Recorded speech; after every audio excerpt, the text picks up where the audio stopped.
আসসালামু আলাইকুম গাইস, আশা করি সবাই ভালো আছেন। আবার নতুন একটি ভিডিও নিয়ে চলে আসলাম আপনাদের মাঝে। ভিডিওটি খুবই ইন্টারেস্টিং হতে চলেছে, তাই সম্পূর্ণ সাথে থাকুন। তাজা চ্যানেলটি সাবস্ক্রাইব করে পাশে থাকুন প্লিজ, একটা কমেন্ট করুন প্লিজ। চলেন ভিডিওটি শুরু করা যাক।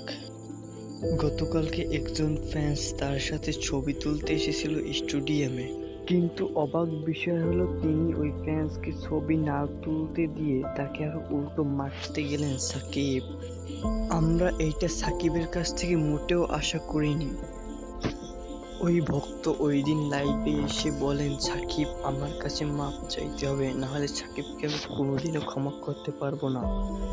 তিনি বলেন, সাকিব এত নিষ্ঠুর আমরা কোনোদিনও ভাবতে পারিনি। তাকে অনেক বড় মাপের খেলোয়াড় ভাবতাম আমরা সবাই, এবং অনেক ভালো মানুষ ভাবতাম তাকে।